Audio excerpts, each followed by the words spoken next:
Welcome to the Healing My Parts podcast, a podcast dedicated to educating and raising awareness about dissociative identity disorder, also known as DID.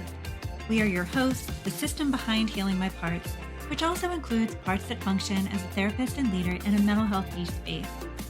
We'll be sharing tips and tools that have helped us and many others, while also sharing insights from our own journey of living with the condition. We'll also be hosting guests for conversations to help educate, dispel myths, and most especially help those living with dissociative identities and professionals who treat the condition. Thank you so much for tuning in. And now, let's get healing.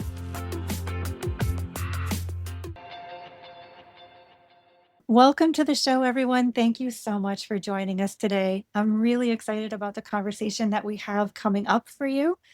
It is such a pleasure to welcome Julia and her system to the show today. Some of you may know Julia by her business name, which is Julia by Knees. So I'm going to really quickly toss this over to you, Julia, to say welcome and let you introduce yourself and tell folks anything that you would like them to know about you and your system. Thank you so much for having me, Monica. My name is Julia. The body is 52. I am a mother, I am a grandmother, and I am a visual artist. I am a person living with dissociative identities, and that's pretty new for me, in a sense of 3 to 4 years. And I am located in Canada, but as you can hear from my accent, I'm originally from Germany. I've spent a lot of my career in various professions. My education is in social work and criminology. That's where my degrees are in. But I've worked in labor market policy, in international relations, in human resources. So I've done a lot of things. In the past, I used to say that I'm old enough for this. And now I am saying I'm DID enough for this. That's so relatable. As you're listing those things off, I'm thinking, sounds exactly like a system. So you had mentioned, it sounds like being diagnosed maybe 3 or 4 years ago. When did you and how did you discover that you were a system to begin with? So I've, for my whole life, been in the mental health system in a way that I've always, more or less, on and off, worked with therapists. And that's kind of like a number of years if you're 52. And nobody could ever really tell me what my problems are, though I definitely felt there are a lot of problems and I tried to articulate them. And I went through many therapists and kind of things only got worse with therapy.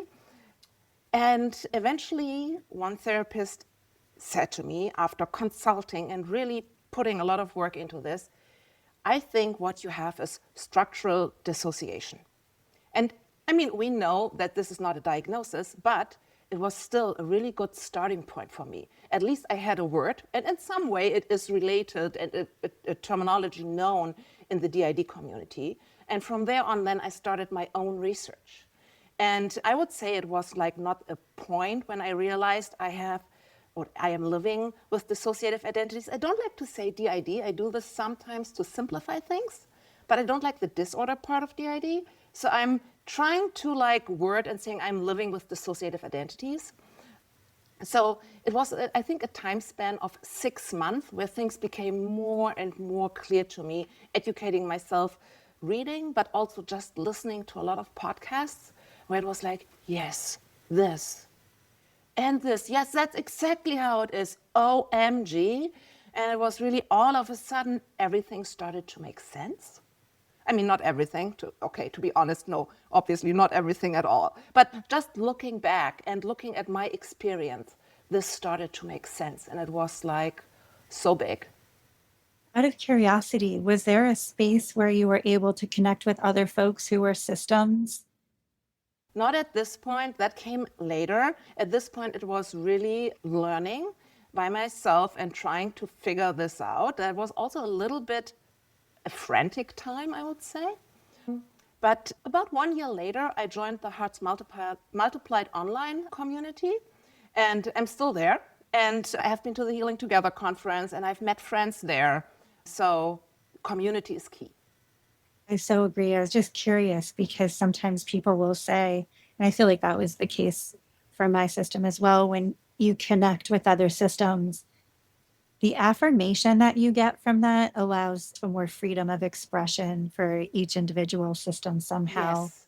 And it also, when you're around other systems and they are not like, so, and they are authentically themselves and they are shifting and just themselves, there is like an effect within you that activates your system. And that can be scary if it's the first time. I think that's, for example, everybody who goes to Healing Together for the first time is very overwhelmed on the first day.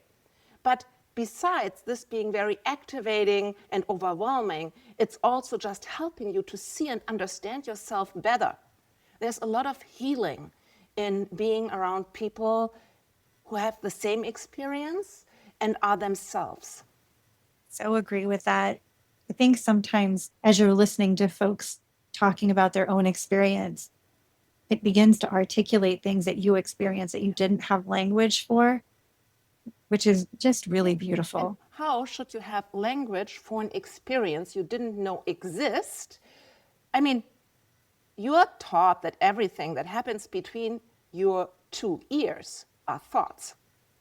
And if this is the only model that you have, it's really hard to explain your experience as a system. That was articulated so beautifully. It's actually something I've been thinking about over time, where there are so many things, especially growing up and, being younger, where I realized I was attributing a very DID experience to, as you're saying, like the average person's thoughts, for example. Oh, you mean your thoughts don't come in different places? Yeah. Or there's all sorts of different experiences. But yeah, when you've only been given that one model, you're right. For example, I'm married and I didn't know about my dissociative identities when I married my husband. So we have been on a journey. And now, looking back, he says, I always thought that it's like a little bit odd that you were saying it's thinking inside me. Because, I am thinking. Why is she saying it's thinking inside me? But I just thought, okay, maybe it's weird language. That's amazing. I think there is this thing for partners too, where they look back and go, yeah, you did seem like you were more than one person there a few times. Yeah, definitely. Or throughout time. If I remember correctly, you haven't always been an artist. No, that's very true. Is that true? I have been an artist for 1.5 years now. Actually, I have never made art till 2 years ago. I was never the child who doodled and was creating in a visual, artistic way, and then was just discouraged and became an accountant to do something reasonable. And then later in life, reconnected with their artistic side or selves. No, that was not me. I've seriously never done art. I would say that I've always been creative in a sense of ideation and creative in a sense of, give me a weird project, I'll run with it and make it weirder. But really not in an artistic way. I have kind of like started to show up and surprise myself a lot. Do you remember the first time that it showed up and you were... It again started gradually.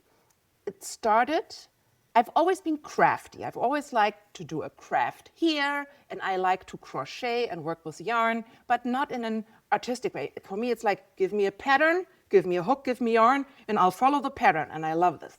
So it started with, so on one hand, I took, it was like a mindful stone dotting workshop. That for me was more like a mindful yoga meditation type of practice where you get like a very big rock, a smooth big rock. And so everybody in the group gets it, and there's like a little meditation. And then you get dotting tools. They look like sticks that have different sizes, and then you dab your little dotting tool into acrylic paint and make dots on your stone, and you can start from the middle and expand like a mandala. And that's like an incredibly calming technique. If somebody looks for something artistic that is like calming for the nervous system, go for that.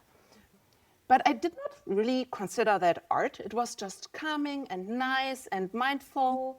And at the same time, I found an Instagram carousel about neurographic art. And it was like, oh, it's like this new thing. It's a self-coaching method, and people love it, but it's also a little weird, and is it legit or not? I was like, huh.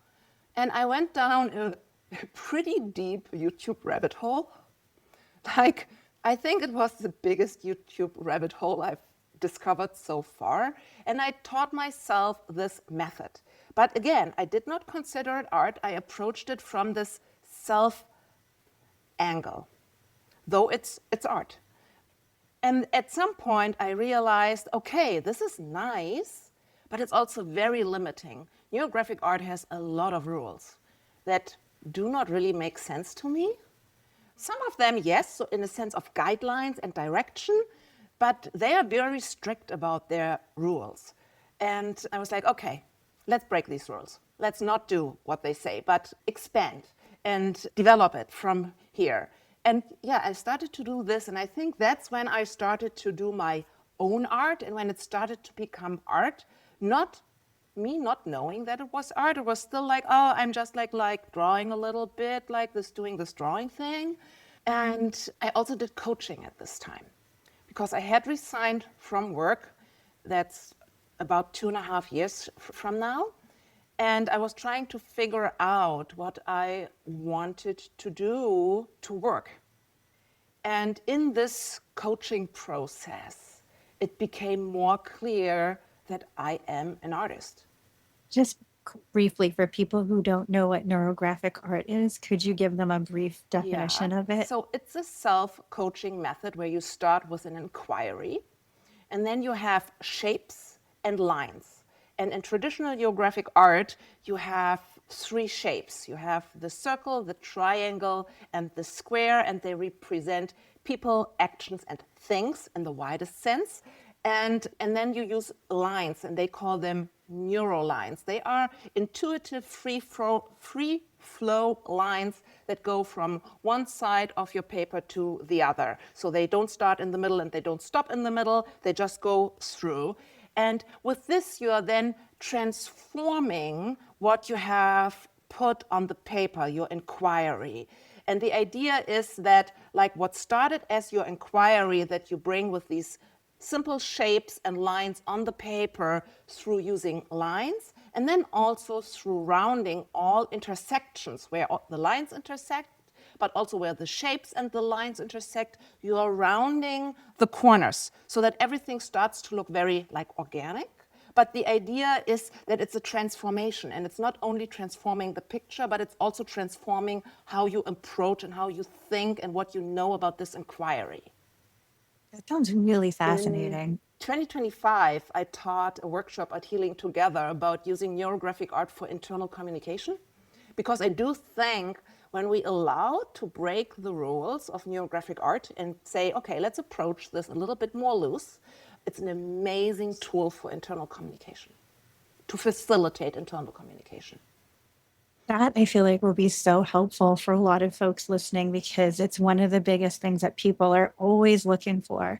How can I make communication amongst my parts more accessible, easier? How can I trust it more? It sounds like a really amazing thing for folks to look into. I'm curious, does your entire system enjoy creating art? Do you have any stragglers that are like, why are we doing this? Oh, definitely. No, definitely not the whole system. It's actually one big conflict that we are struggling with at the moment. So there are some parts who are artists, and we don't really exactly fully understand who and why.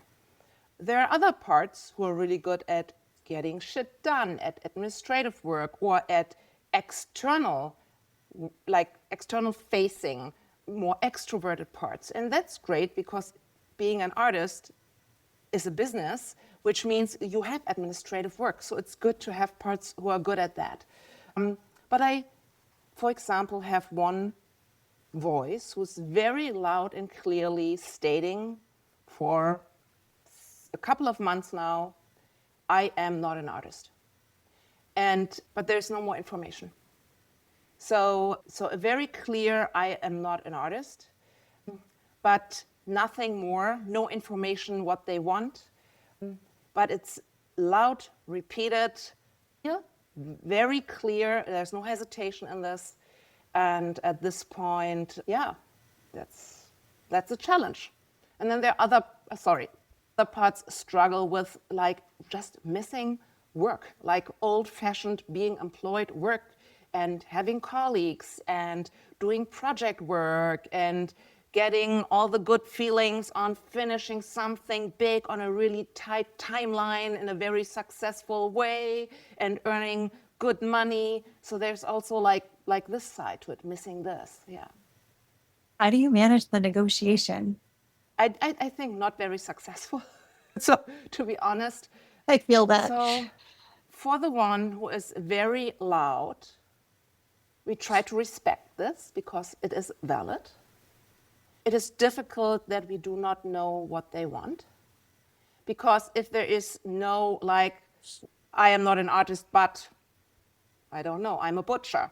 Like, it's hard to work with that. It's just a no. So we try to internally say, okay, so we're an artist for now. And we would like to learn more. And we don't know if we will learn more or when we will learn more. There's also the internal promise that we will bring this again into coaching. So to pick this up and take this serious. And for the ones who struggle with like success and money, we're trying to say, let's give this 5 years. You do not build a business in a year. So let's give this 5 years. I'm curious about a little more about basically sharing time in the body when not everybody agrees, because I feel like it's something that every system struggles with, no matter what you do. You know, when we're working, there are parts that don't want to be working. When we're not working, there's parts that are worried about whatever. There's so many different things that come up because parts can all be so different. Yes.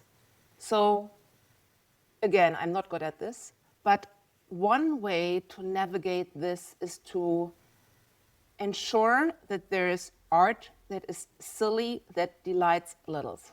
So not to only do the heavy stuff, and to have playful, silly art that is easy to approach and that is also smaller, so faster to finish. To do projects that might not be fine art. So for the last Healing Together conference, I made a sweater with a big B. And yeah, so to bring this in, but in general, it's a big struggle. I'm really nobody who is good at internal communication, definitely not. And I'm nobody who has really well figured the system out. It's a pretty chaotic way of being, all of us. I think that's so helpful for people to know, because sometimes people will see an image on social media or they read something that a system creates, and the assumption is that person or that system has it all figured out. And so often I think it's this ongoing negotiation that we figure out, because systems are dynamic and they're often in movement, you know? So what worked last month doesn't always work this month, and it's going to look different next year than it does now than it did last year. And being able to kind of go with that flow a little is probably the most helpful. When you listen to podcasts, when you read articles, when you follow social media accounts, things are more clear than they are in real life. And I understand why, because they use traditional methods of communication, words, language, to try to communicate an approach, a therapeutic modality, and they need to have some clarity in this. So there is some simplification to make sure things can be communicated. But the real experience for most of us is significantly more messy. It's really, really, really messy a lot of the time. That's such a good point. You know, when whenever somebody is listening to a system speaking on a podcast or something that might be created, whether it's in writing or a social media post, it doesn't really matter what it is. A lot of times it's one or two parts creating those things. So it seems really streamlined and it's not representative, right, of the full system experience internally. 100%. And it's hard to speak about the things that are not the fun little ones. You know? Obviously, if we speak with littles and they have to decide if they prefer cookies or nachos, that's fun. That's less than half side of the medal. Yeah. And they can be challenging too. I'm thinking about stories that I know of systems whose littles will hijack work days. They're in the middle of needing to get something done and all of a sudden they can't. And negotiating that can be very interesting. For you all, has art been helpful in communicating within your system and being able to express maybe things that words don't capture? Definitely. I struggle with language when it comes to sharing my inner experience. And art allows me to work more intuitively. With words, I need to find the right words and really express what I want to say, and it needs to be 100% accurate. And with art, I do not need this accuracy. I can just more go with my intuition and just sense that it's right and it's right enough. And I can allow this being good enough and right enough. That sounds so freeing. It is. It allows you to tell stories that you can't tell otherwise. Do you often feel a sense of relief after creating? Not necessarily. Depends. Sometimes yes. If I'm telling more recent stories, things that have happened and have still been hard, but more like in the last couple of years, I find it's easier to get this relief and feel like, whoa, this drawing really helped me to process something. With the bigger topics, yes, it for some things, yes, but for others, no. But I do think it's just a continued journey because certain topics are just so big. They can not just be processed by one drawing. Oh, that would be amazing. Oh my, let's do this. I would love that. Yeah, that would be amazing. We had the opportunity of speaking a little bit before we decided to create this episode together, and you had mentioned that you have a tradition of system mapping through art every year. It has become a tradition of also using art. So I started in a spreadsheet. I started in a spreadsheet because I thought, if I can fit this, my system, and my experience into a spreadsheet, then I have evidence that it is real, obviously. So, I love this. because, if you want to solve something, go with a spreadsheet. It's always a good idea, definitely. So my first system was a spreadsheet. But at this point, I was also already painting stones and dotting on stones. And I had the occasional stones that I felt were related to a part. And I already uploaded photos into my first spreadsheet system map, not for all of the parts and everything I knew, but here and there. And then I did read, because at this point it was like just me trying to figure out things. I did read that it is suggested by therapists that you do a system map every 3 months. I was like, what? That is stressful. Wow. I thought, okay, let's do 6 months. And I did my second 6 months later. And this time I thought, okay, a spreadsheet maybe was not a good idea. Let's do a Google Doc. And so I improved and upgraded to a document and just wrote everything down. And I think it became like a 42-page document, like writing everything down and attaching photos of stones, because at this point I already had more. But I still did not sit down and specifically while doing the map also said, oh, I want to create a stone. And after this, I realized that I cannot maintain 6 months. That just doesn't make sense, because I know there's system mapping approaches where you can just because what is system mapping? It's also a lot of things. What is internal communication? It's a lot of things. What is system mapping? It's a lot of things. And there are ways where you can system map in an hour. And there are ways where you can system map and it can just take a couple of weeks. And so what I do takes a couple of weeks, because I also can only work on it for that long each day. And so then I started to switch to annually. And last year was the first time that I decided that besides writing down what I know, I also sit down and create a stone for each part that represents each part. And when I had finished this, I had all these stones. And I was like, okay, what do you do with them now? Do you put them in a box or in a Ziploc? That didn't feel right. And so here you go for the next 12 months. This image of this huge gallon bag of rocks in a Ziploc. Yeah, so I got a big shoebox from a shoe store, and I created a little park landscape in the shoebox. I just got dollar store supplies like green and brown acrylic paint, plastic flowers, little pieces of wood, popsicle sticks, lots of popsicle sticks, and this foam that you can use when you do flower arrangements, because it's also really great when you do little construction thingies. And I created this park landscape in a shoebox.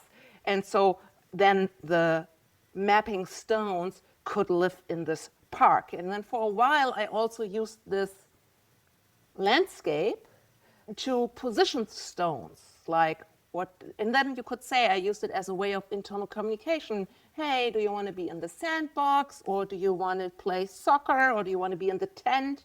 All the different things. And then I stopped doing this, because you cannot maintain everything all the time. And this year, I decided that I skip the Word document, the Google document, right away. I do no writing at all, and I only paint stones. And what was different compared to last year, where I did all the writing and then I made a stone for a part, this year, by creating the whole system at once, but I already created the stones and how they were in relationship to each other. So for example, I used different base coat colors, or a couple of stones have multiple base coat colors, and these base coat colors then can signal who knows each other and is connected with each other, or has an easy or a hard time to communicate with each other. And then also I did some individual design choices that are representative for the part and its function. Yeah, and so that's where I am now. So that's what I finished at the end of March. And I do not know yet what I will do next year, but I don't need to know this yet. I love everything about this. The process of doing that in such a felt sense honestly sounds really meaningful. I find it really cool to be able to hold a part in your hand, like the representative, the stone. I have some parts that I know more about, that I know for a longer time, that are easier. But there's also many who I do not know that much about yet. And then everything in the middle too. And so when it comes to inquiries or conflicts, I think depending on your type and what comes easy and what comes hard for you, I find it really nice to be able to hold the stones. That's a piece that sounds Very so meaningful. experiential. Yeah, it gives me this image, if you have a part that is going through something and is really hurting, to be able to hold that in your hand and connect. Yeah. It's hard to put into words, but it Yeah. just sounds so beautiful. I love the fact that your system app this year is so tactile, where you can interact with it. I like this too. I like this too, and I actually am redoing it at the moment. So this system map is perfect, but I had some material challenges with my acrylic paint not being the best. So sometimes it's not always a good idea to only work with dollar store materials. Who would have guessed? Who would have guessed? And I just got myself a little better material, and I'm redoing it because I also want to be able to showcase the system map, not in a sense of, oh, this is so and so and this is so and so. No, that's my business. But just to like help people to understand what an experience can look like, being or having a lived experience, because how do you communicate this? Obviously, you can use words, but words are going that far. I love that you guys do this. It's such a great thing for other people to be able to experiment with too, because I think a lot of folks wouldn't necessarily think to do this particular practice. I mean, there's tons of ways to system map, but For sure. and you can use all types of stones, just some that you maybe like, that feel good to you, and it doesn't need to be perfect. Again, I now want to make some that look better than with dollar store paint, but until now I have used dollar store acrylic paint and acrylic markers. So this will do the trick if you get started. So you don't need to have like a huge investment. That's why it's so accessible, right? You can go outside and find some rocks. You don't necessarily Yes. have to purchase them. Yeah. You don't want to. And you can do so much with and it. At least I have littles who love to find rocks. Oh my God. They love this. So this is a whole system activity. Kind of. I mean, there's sort of, Sort of. because there's always the ones who are like, I'm not participating in anything. What you're doing, or like, seriously, not happening. Not happening. I think we all have those parts that have their arms folded in the corner, looking disapprovingly at what's happening.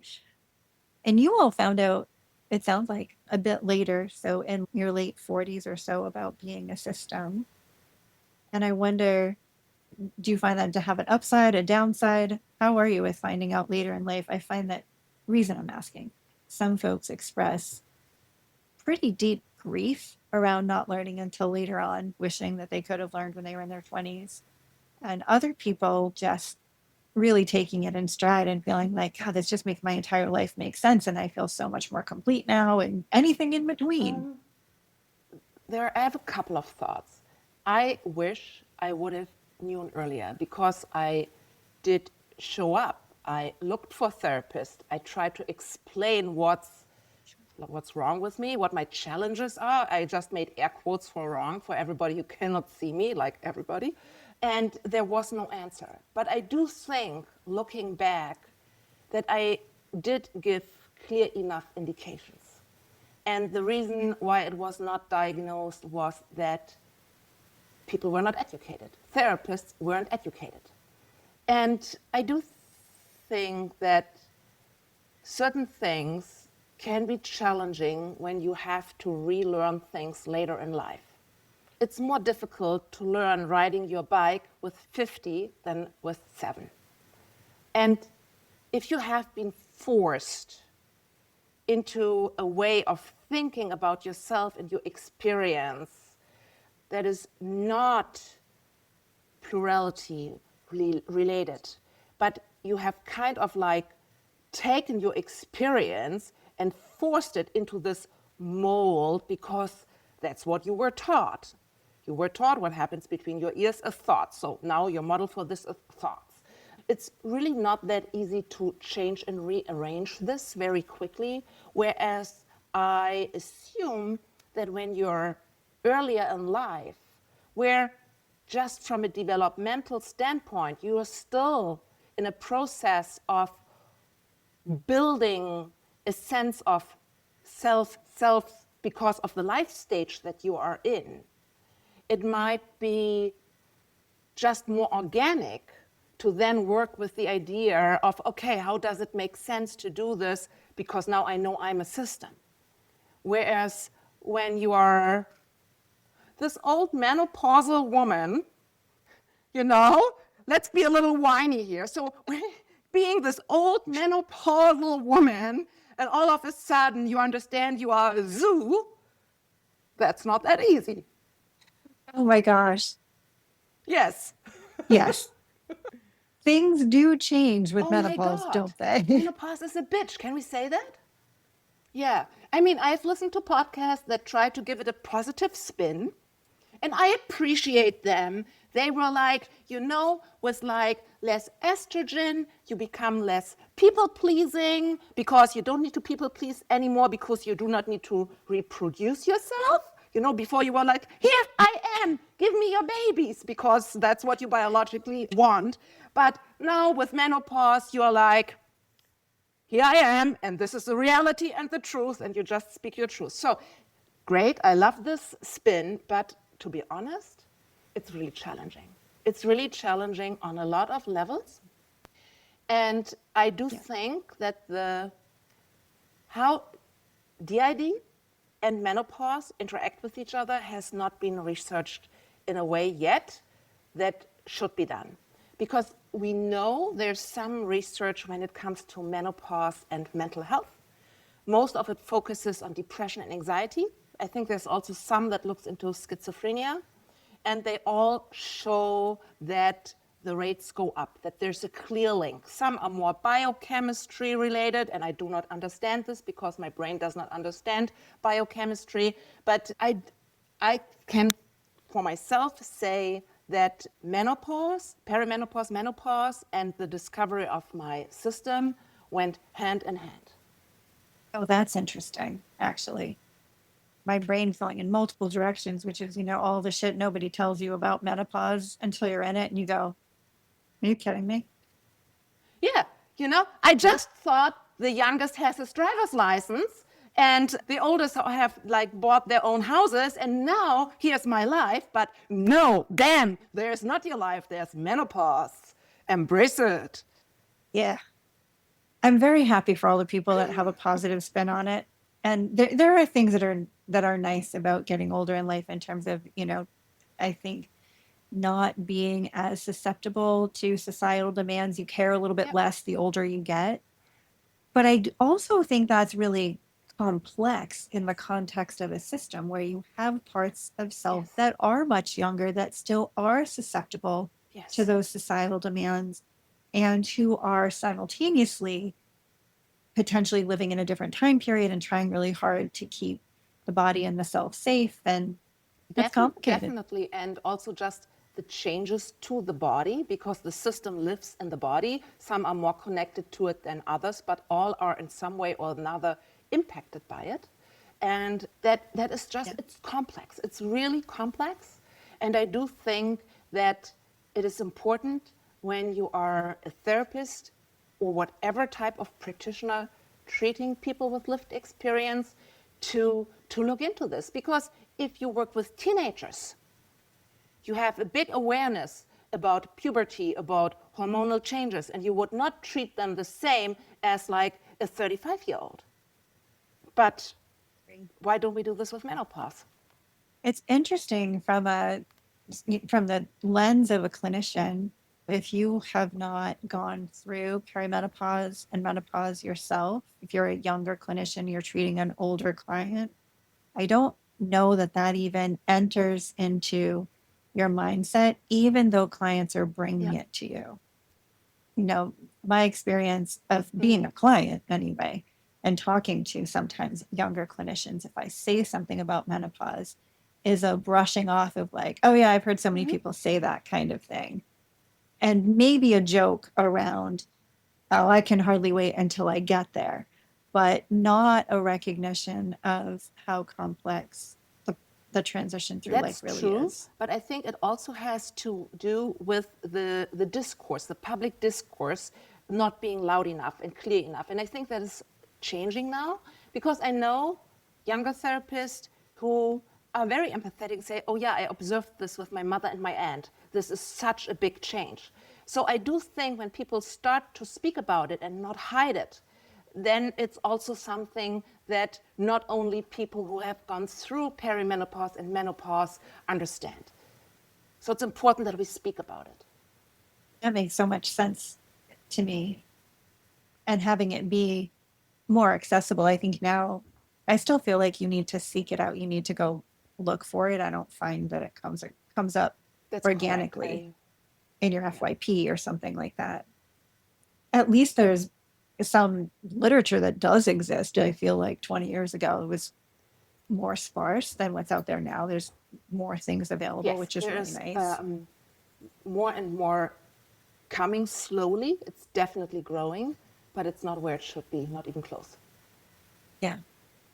Do you find in your system younger parts feeling really confused by body changes? We have always, our currency has always been energy.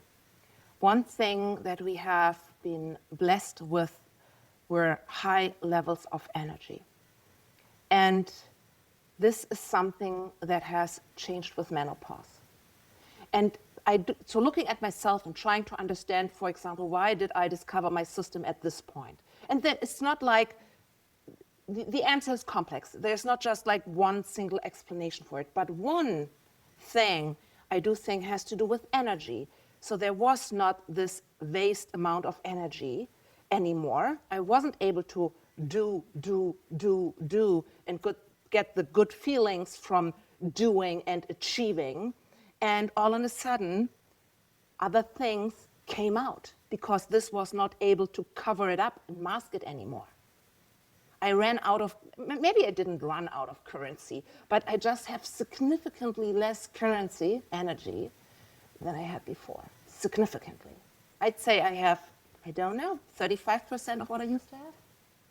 That actually makes a lot of sense. I mean, I'm understanding what you're saying a little bit in comparison to folks who talk about potentially overworking, like you're so busy, you're not stopping. And when similarly, if your energy becomes lower and you're ostensibly moving slower, whether that's mentally, physically through life, you have some space for things to come to the surface that weren't able to surface Yes. previously, right? There's not that pressure energy keeping that stuff Yeah. submerged anymore. I think looking back, things came up here and there, but they went down again, or they happened like mostly inside, and I could find other explanations for my experience. And then later, like now, this is just, there is space for these things to come. And also with resigning from employment, from being employed, also this creates space because working in human resources is a very different type of like work than being an artist. So I can just like, with my art, look into things. Yeah, that makes so much sense. Pivoting slightly, but it's somewhat similar. I'm just thinking about moving through the lifespan and generations. We had a conversation about you growing up in Germany with parents who were born during World War II, which is something that I personally identify with, as my mother came over on the boat when she was 19 from Germany. You had talked about a concept called grandchildren of war.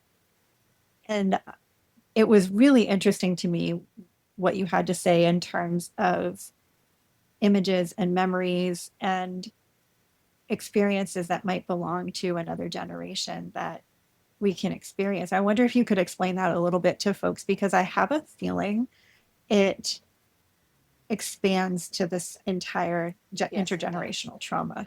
And also when I speak with people about this, like from the community, there are so many who say, oh yeah, I have this great grandfather or grandmother and they were from Germany. So many have like one like relative who connects to this. So the idea is that about 15, 20 years ago, therapists in Germany realized that they had this population showing up in therapy with trauma symptoms who didn't have a clear explanation where all these trauma symptoms came from. And what they then noticed was that one thing that this cohort of people had in common was that they all were children of parents who were children during the Second World War. And they called this grandchildren of war in the German context. And both of my parents were born during the Second World War. And I have looked into this because it makes so much sense There's so many. So there's, on one hand, the epigenetic side, but then there's also the side how you are raised. And so one aspect is all my grandparents were Nazis. So when my grandmother was pregnant with my mother, the egg that then produced me was already in my mother. So I was physically in my Nazi grandmother, in the body of her, just like realizing that. So I was there. Another aspect is the generation that were children during the Second World War. Most of them did not really question their parents. And most of them were Nazis. My parents for sure did not. My mother never spoke. And my father shared some stories that was a little bit easier.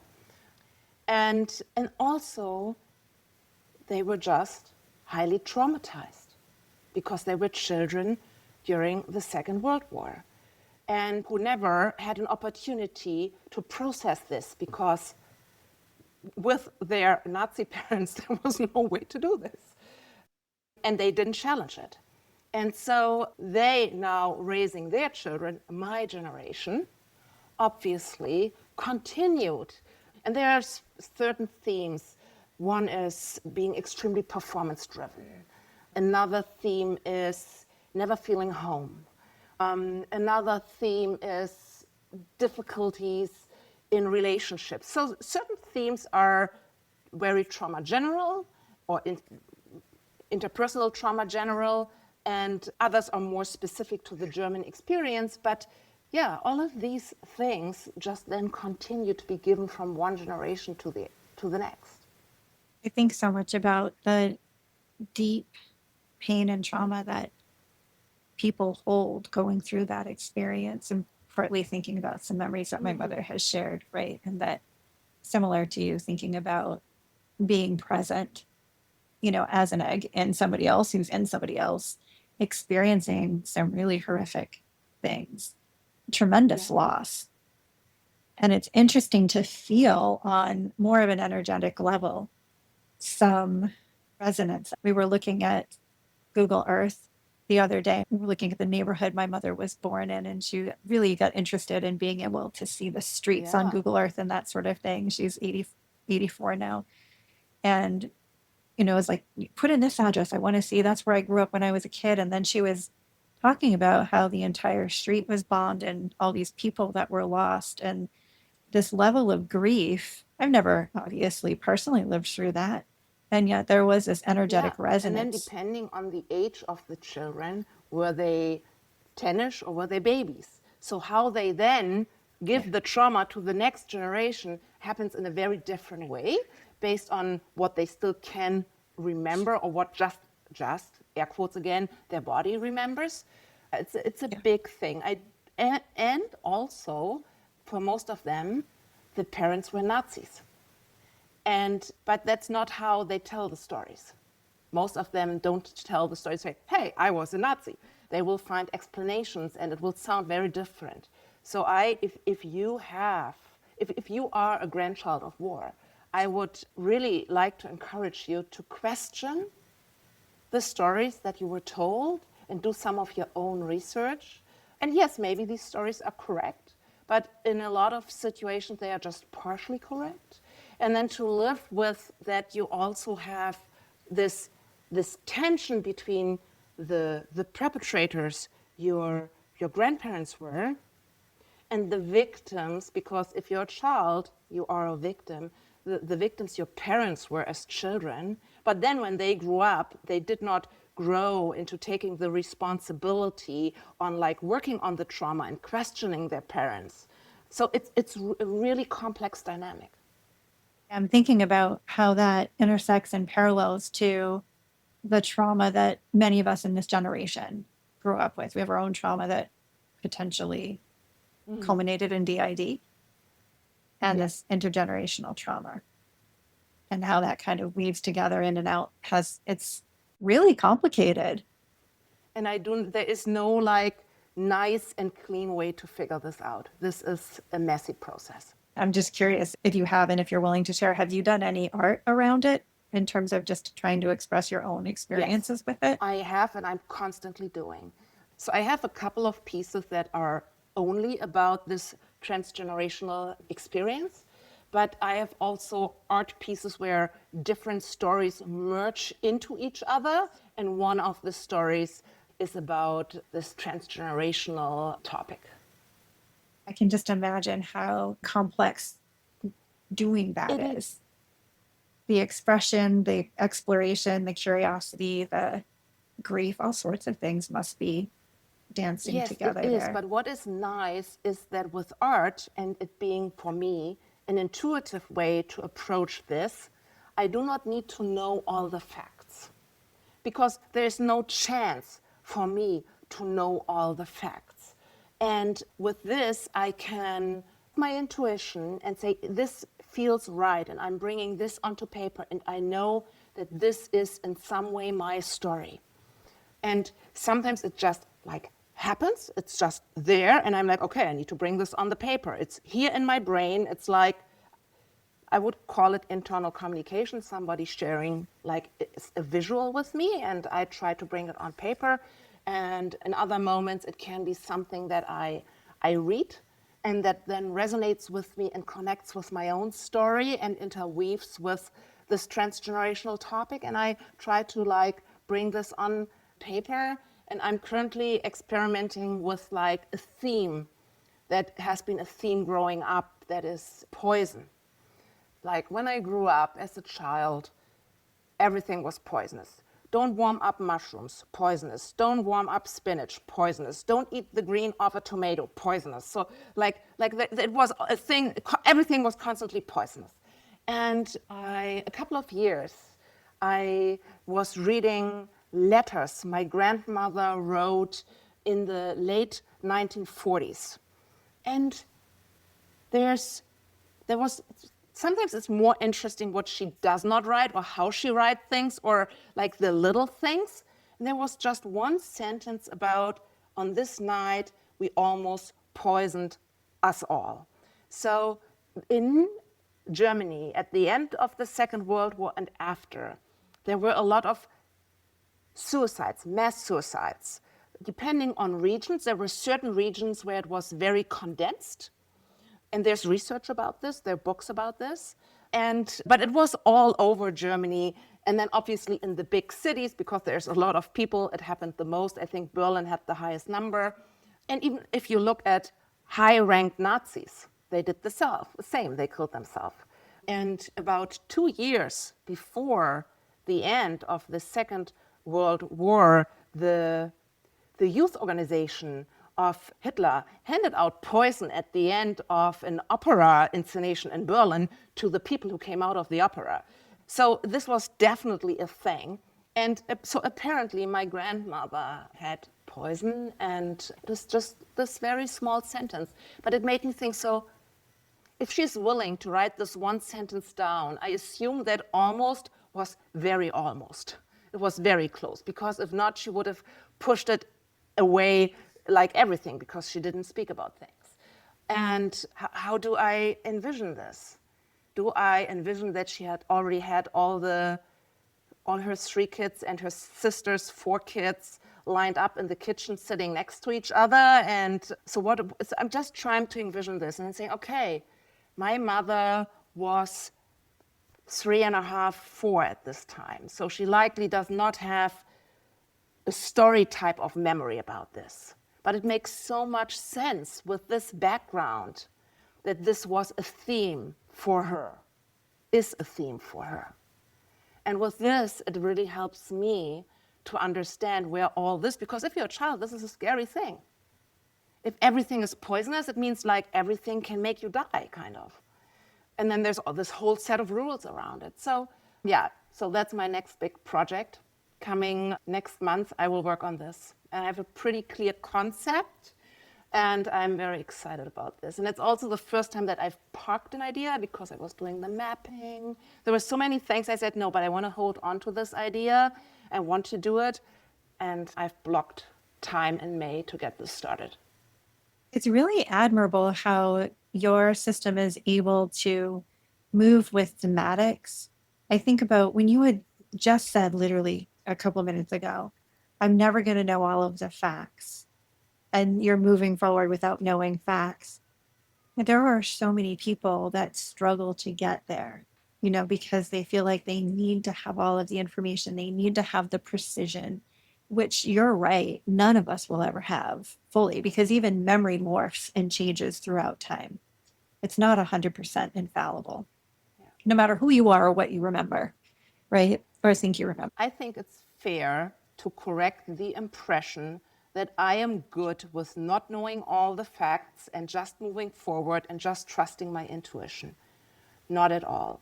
So I do think that when it comes to this whole transgenerational grandchildren of war thing, and I've worked on this for a long time, for many years, I've become better in trusting my intuition there. When it comes to my own story, I mean, my parents' story and my grandparents' story is my story. But when it comes to 1-year-old Julia, 2-year-old Julia, 3, 4, I'm not close. I am not close. I have hardly any narrative that I trust, or it feels like a newspaper article, the things that I know. Yeah, just to be honest. I think that's really helpful because just knowing what people grapple with and struggle with when there are gaps or unanswered questions, and how do you kind of hang out in that messy middle place of not really knowing. I mean, time passes, and at some points you walk the dog and make dinner and go to bed, and that's kind of how you hang out in these unknown spaces. There's external life, and you try your best, and you try to accept that you will never figure it out because it's not a puzzle and it does not fit into a spreadsheet, and it's also constantly evolving because it's dynamic, just to add a little bit more fun to it. What you just figured out 2 days later isn't valid anymore because, sorry, things have changed. Yeah. And there are days where I can almost laugh about it because it's funny sometimes. And sometimes it's just funny because it's so sad. Or you just need to laugh about it to cope with it. But there are very desperate days. There are very dark moments. There's parts who are very vocal about making things up, and you don't have any proof. You don't know nothing. There are therapy sessions of parts showing up, not saying a word, or after 10 minutes saying, actually, I want to leave. Can I leave? Bye. Hanging up, and things like that. That sounds like a very normal system process. But it's important to speak about it. It's important to show this messiness, so to normalize it. Yeah.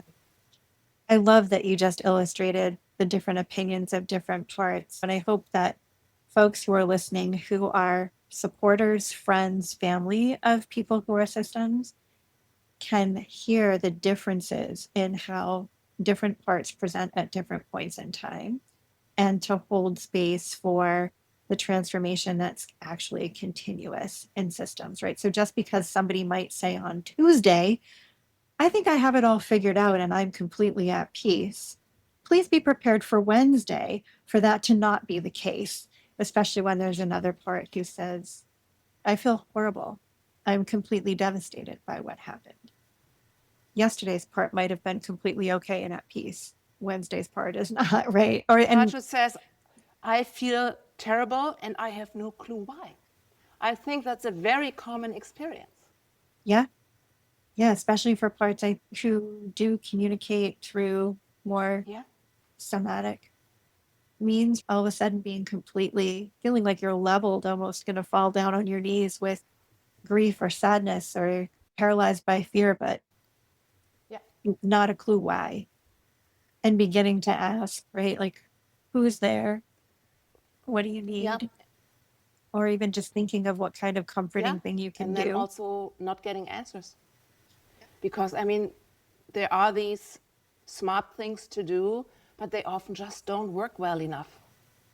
And then you sit with your experience and the things that you have learned that you should do, and you're trying them, and they are not working, and it makes you feel even more terrible because I mean, obviously, you are the problem if all these things are not working that are approved and are described in all the literature, the podcast, the social media channels.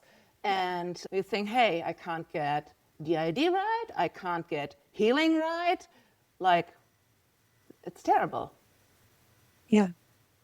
I love thinking about possibilities for when things do work, when there's internal collaboration and somebody can kind of take over and you can get a lessening sometimes of what's really troubling or difficult in a moment. But that doesn't always work. Yeah. And sometimes some people do believe that the goal is to make the feeling or the experience go completely away. I don't know that that's actually the goal. I think the goal sometimes is to lessen the intensity so you can sort of soothe yourself through it. I think that sounds most realistic for me. I always say that I am not married to this or that outcome as long as we all feel better. Yeah, that And makes sense. so, if for what reason ever we should end up as, hey, we are one and we feel great, hey, I will not fight it, I will take it. And if it's, hey, we are many and we feel great, I will not fight it, I will take it. Yeah. But realistically, I do think it is likely about gradually making things 1% better, 2% better, 3% better, and 100% is likely not happening. Yeah. Well, certainly not all at once, that's for sure. No. Certainly not. It is a really challenging process. There's so many different things that we've touched on in today's conversation that are so important. I think some of that too is in particular being patient with your system and being able to be in that messiness because that's just kind of how it is for so many of us. And that can be okay. Right? You can find moments of relief and moments of difficulties. But when you reflect back over the conversation, what's one thing that you would really like people to take away from the conversation today? Internal communication is cited again and again as the best solution for everything. But it often stays so vague. And it can be so much. And I would love to encourage people use art and to be more intuitive and less literal when it comes to internal communication, and just experiment with this and play with it. Before they start, get a piece of paper and a Sharpie and write on it, there is no way to do this wrong, as kind of like a guiding principle of their practice to play with art-inspired internal communication. Where is the best place for people to find you?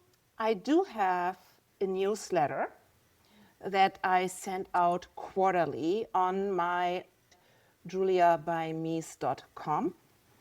I have an Instagram channel, Julia by Mies, and I am fully aware that people really struggle with my artist name because what is this Mies thingy? And when I picked it, I felt so amazing and it felt so right. But I know how people struggle with this. So Mies is just the plural of me. It's M-E-S. So it's Julia by M-E-S. So I think these are the two best ways to find me and connect me. I have show my art on Instagram, but I also have my portfolio online. I fully understand that Instagram might not be your preferred place, so the newsletter might be a better choice for you. I'll make sure to link to both of those in show notes for people. I can't thank you all enough for just being in conversation today and just being willing to do this episode with us. I'm very glad that I could be here. Thank you for having me. And to everyone listening, thank you so much for being with us today. We hope that you enjoyed the conversation. We learned so much from Julia and her system today. It was really interesting to hear how they're using art to do things like system mapping. And if you're a system or you're a provider, maybe play with that idea a little bit and see how it helps you understand your system, or it helps your clients understand their own system a little bit better. Applying the information around intergenerational trauma, or if you're a person who is assigned female at birth and have gone through or are going through perimenopause and menopause, thinking about ways in which you can apply the information to your own experience to see if that helps you develop a deeper understanding of your experience. Either way, we hope that this episode was in service to all of you, whether you're a system, a supporter, or a provider. We thank you so much again for being here, and until next time, let's keep healing. Thank you for tuning in. You can find our blog on Substack at healingmyparts.substack.com and on Instagram at healingmyparts. Just a disclaimer, any information shared in this podcast is not a substitute for professional therapy or behavioral health care. Nor does listening to the podcast constitute a therapist-client relationship. Please be sure to take extra good care of you. And until next time, keep healing and thriving.